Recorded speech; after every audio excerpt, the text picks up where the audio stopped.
Hello everybody, I am Moldy, and this is Shadows Over Loathing once again. In the last episode we came to a new area, Crystal Dream Lake, and now we're exploring the town of Sandwich. It is where witches happened. The Putnam house, which partially burned down under extremely witchy circumstances. What exactly was witchy about this place, though? Everything in this house was destroyed by fire except those two objects which were found concealed inside a metal box. It's an antique ragdoll on display here. This ragdoll has a bunch of old pins and needles stuck into it, and for some reason the word boring embroidered across the front. The little plaque on the front of the plinth says, witches frequently used special dolls called poppets to curse their enemies. This one was apparently made to target Mrs. or Miss Boring, though no one of that name is listed in the town records. And there in tiny text at the bottom of the plaque, the pins were not found with the poppet, but were added for demonstration purposes. Interesting. And the book? It appears to be someone's diary. Oh yeah, the little description from the front of the plinth says, Diary of Delia Putnam. So that confirms that. Mostly it doesn't look interesting enough to be worth deciphering the archaic handwriting and spelling, so you flip ahead to the last page. 6th of March, 1692. Ugh, I hate that Peter Proctor so much. He thinks he can just go around being as mean as he wants to everybody just because he has lots of money and lives in a big house and all. I should have used a much stronger curse. It would have been worth the trouble. Anyway, who are you? The security guard is keeping a close eye on things in here, which honestly isn't very difficult since there's only 2 of them. Hi there. Welcome to the Putnam house. Please don't touch the exhibits. Excuse me, you do. Sorry, sir, I just get paid to stand here and keep an eye on the things. I don't actually know anything about the exhibits. Guess that won't work. Unfortunate. I also did pick up a jar of sandwich cream, which I can use to make me a dough baby when I go back to that arcane oven. We actually use this well for water, so please don't throw meat into it. Can I throw a meat into it? Apparently not. Sandwich Church is also served as an Ersatz Town Hall, courtroom, racquetball court, and dark sorcery place. Well, okay, I can't really see playing racquetball in here, but the dark sorcery I can definitely see coming. The sign is written in rough black wax. Today, the trial of Patricia Williams, who stands accused. The rest of the sign is too weathered and decayed to read. Unfortunate. In 1692, the inhabitants of Sandwich were executed in the witch trials that were popular at the time, as evidenced by this old signpost announcing one such trial. An old and dilapidated church altar. There are some brown splotches on the corner that could possibly be bloodstains. The altar where the town's witches performed their horrifying sacrifices. Note the bloodstains. Yep, bloodstains confirmed. There is blood on that. Nice gazebo. Sandwich gazebo, vagrants not welcome. That's not very friendly. I happen to know a few vagrants, and they might be some of the best vagrants I ever known. Let's go to the cemetery behind the church. A lot of rip going on here. Peter Proctor, he was a duty head until the very end. So, if he lived from 1680 to 1692, that would mean he was only 12 years old when he died. Unfortunate. Well, he probably deserved it. He was a duty head until the very end. Another Proctor. And another Proctor. There's just a lot of Proctors here. So many of them. Nicholas Proctor, 1656 to 1886. What the heck? He lived to be 230 years old? Yeah, probably. And what's going on here? I need a lot more hobo code knowledge to translate that. Proctor, our town founder, 1582 to 1644. Yeah, I'm not reading all these names. Welcome to the Sandwich Cemetery. Please be respectful to the graves. Also check how many of them there were terrifying witches who were executed in the witch trials of 1692. Yep, there's 1692, 92, 92, a whole lot of 92, except that's 88, 87. There's no more space in that direction, but there's more space in that direction, but there aren't any more graves. Fine. Well, whatever. Outhouses. More modern convenience has been provided for your modern convenience. Yeah, let's have a look at these modern outhouses. Huh, all 3 doors go to the same place. Well, that's a little weird. 1 toilet, 0 privacy. Hooray! How much experience does that leave me with? I got 63, which should be enough for me to further read that this one, Chaos and its discontents, I can upgrade that ability so that I can only hurt myself instead of my allies by using Free-for-All. You concentrate on the longer poems until their beautiful, complex language is echoing in your head like a brawl in a room with bad acoustics.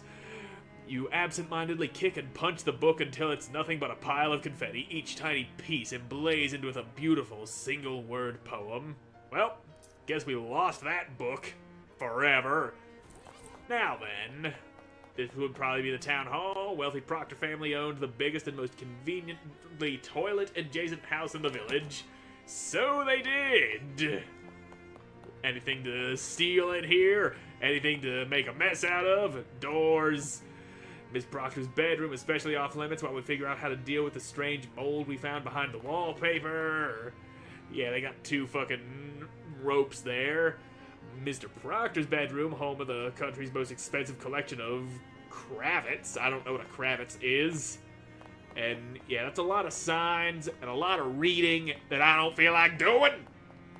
Anyway, these stairs just keep going until they hit the wall. Seems like rich people have just always had weird tastes. So they have. Anyway, I picked up that sandwich cream, and I want to go make myself a dough baby before I forget about that. And there's nothing that way but a parking lot. And, alright, it's left trigger to do the map. Anyway, let's go back to the lighthouse. Grabbing that Glaxton valve or whatever it is can wait. Aw, nuts, hold the line. I stepped in some kind of weird mushrooms. Spores all over my good dancing shoes, for crying out loud. Dancing as in actual dancing or as in back alley shootout? Why'd I want a different pair for each? They ain't that dissimilar. She wipes the spores off her high heels with a leaf and hands it to you as though you'll know what to do with it. I now have fragrant spores. Not sure what that's used for, but I'll find a use for it. Anyway, give me my dough baby.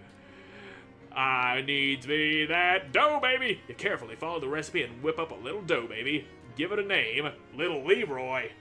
No.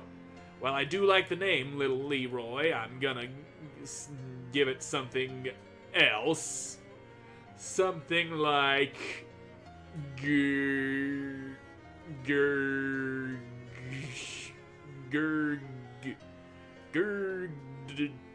no D's. How do I backspace? There we go. Gurglue.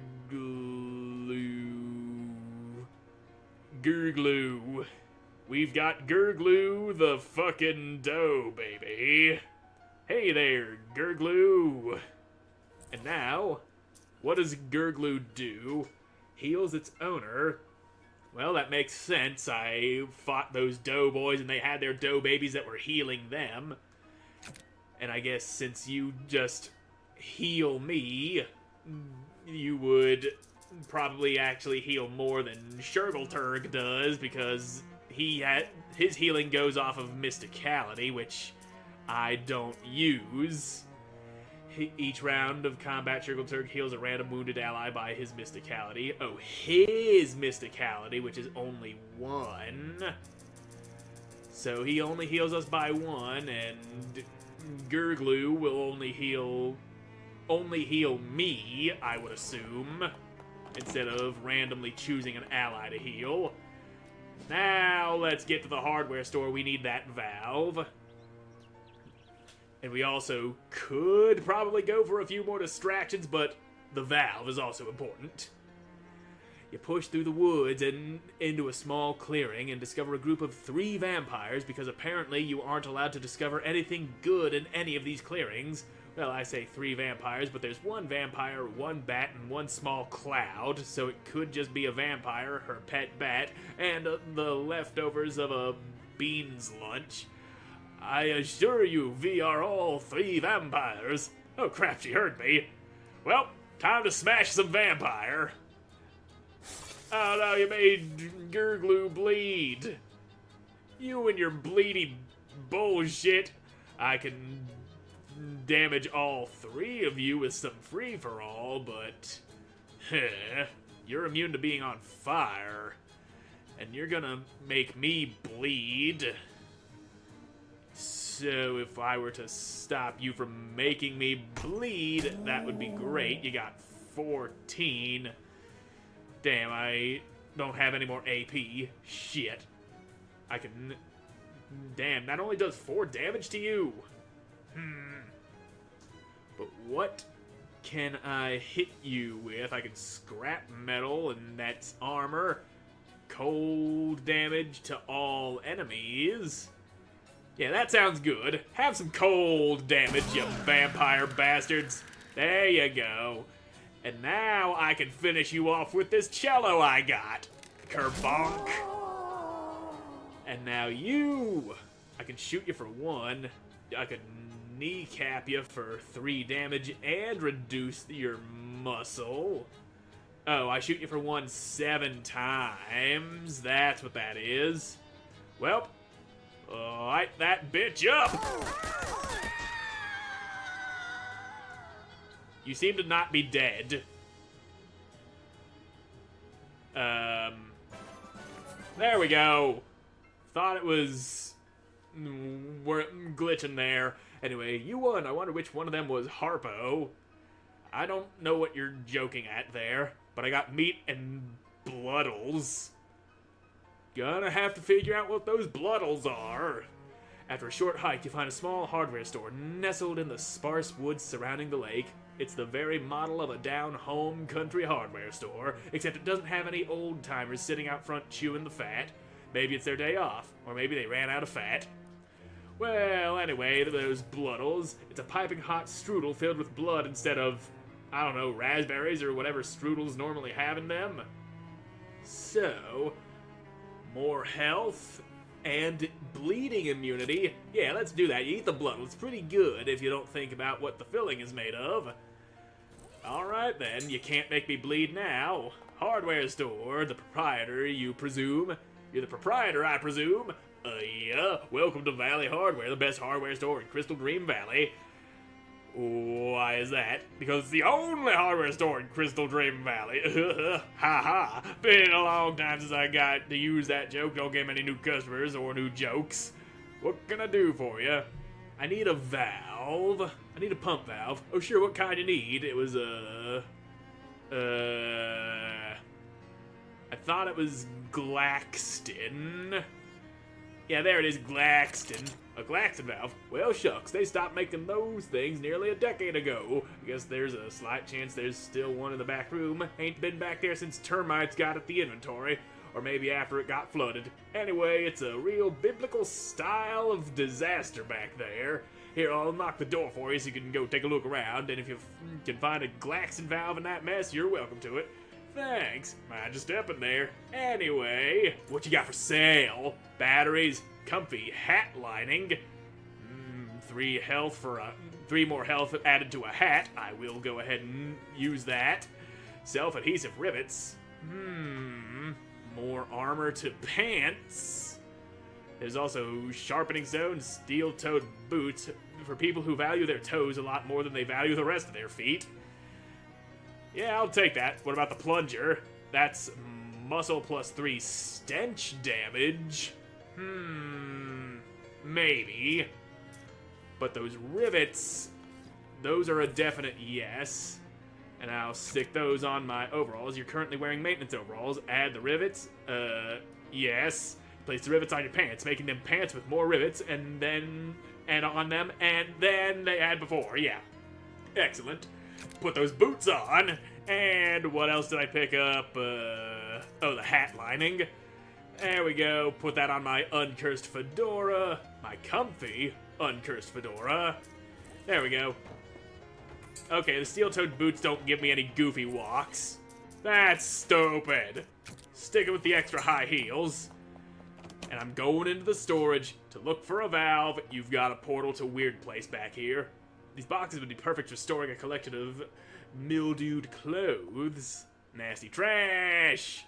Ooh, seepages cause this concrete to become set in its ways. Blow its mind. You open the concrete's mind to the wonders of the world, it feels stronger and more capable, and I got some powerful grit out of you. I can make some more powerful grits with that powerful grit, but we'll worry about that later. We got that portal. I'm not stepping into it right now. There's a little hobo code out here that I'm not smart enough to translate. Fine. I can't use those tools. They're too complicated for my feeble little mind and my inability to decipher high-level hobo code. Something wrong with this door in a way that termites and flooding doesn't readily explain. Well, what will we get here? You step through the hole in the door and immediately feel a sinking lurch in your stomach and a burst of, this was a bad idea in your mind. Like when you hit the first drop on a traveling carnival's rusty and hastily assembled roller coaster. After a moment, when the feeling has subsided enough, you open your eyes and look around. It looks like you're still in the same place you were, except someone came in and cleaned everything up while you weren't looking. Huh. Looks nice in here. These doors ain't busted up. With a workbench of tools, what can we make here? Some fancy combat items, a brace of discus, benzol bucket. I can damage everybody. So, yeah, I'll make a bunch of these fancy combat items. That was the last of my anarchist's hardware. Flesh spackle with the powerful grit. Well, wait a minute, I didn't read that. It was a 1917 calendar, that's all I caught before I walked out of there. As you leave the storeroom, the shopkeeper spins around and you both stare at each other in surprise. You, because the shopkeeper looks quite a bit younger than he did when you went in there, and him because, hey now, what in the heck you doing in my back room, and how'd you get in there without me seeing you? I'm a termite inspector. I didn't call for any termite inspector. No, I do surprise inspections, so termites won't find out in advance. Well, how'd you get past me? I'm very good at my job. Well, I don't expect you found any termites. I make my own custom pesticide. Yes, it seems to be pretty effective. I might have to go back in there for a follow-up check later, though. That's fine, I suppose. Just don't move stuff around too much. I like to keep it tidy back there. Well, let's go back in there and take another look at that calendar. There's a 1917 calendar on the wall by the desk. It looks brand new. That's all it said. Anyway, I needs me a Glaxton valve. So, yeah, you're telling that store because it's the only hardware store in the valley? Ah, that's a good one. I'll have to remember that. I'm sure you will. What can I do for you? I'd like to buy one of those new Glaxton valves. Ah, sorry, government fellows bought my entire stock. What? Yeah, for the big dam they're building. I can order you one, though. How long would that take? 6 to 8 weeks. That's a little too long. I'm not waiting around for 6 to 8 weeks. Would you mind holding on to it for me if I'm not back right away? Oh, sure, that's no problem. How long you figure? 11 years. Ha what? No, forget I said it. That's not a problem. Well, nuts. Forget how I said... Wait, I lost my place in reading. My brain just shit all over itself.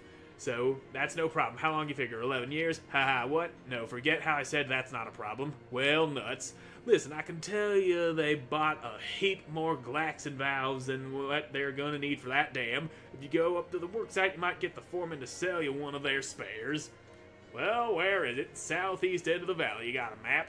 Well, I've got a postcard. Crystal Dream Lake. Never heard of that, but it's got a little picture of a dam right there. See? That's about the same place relative to here.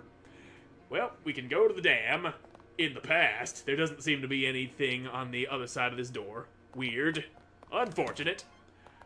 Well, we can't travel there in the past, so we'll have to go back to the present and make our way there, because that guy didn't tell us about no dam, even though it's, right there drawn on the postcard. We could easily see that dam on the postcard that we're using as a map, so we probably could have inferred that that's where the dam would be.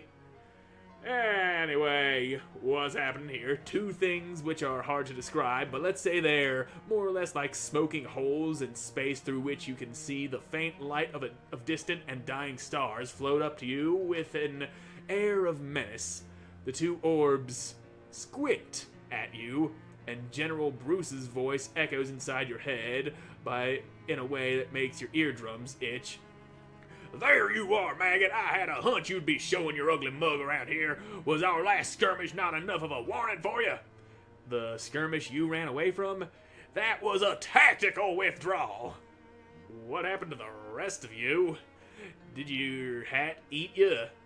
No, idiot, I'm speaking to you through secure communications channels. You listen to me, and you better listen good. You keep your nose out of our business. I'm just trying to find my uncle. How about you keep your nose out of my business? How dare you take that tone with an officer? Drop and give me 50 maggots. Oh, I'll give you 50, all right. 50 push-ups? You drop to the ground and start counting off push-ups. Yeah, that's what I say. Those are pretty good push-ups, I gotta admit. 47, 48, 49, 50. So there, how do you like them apples?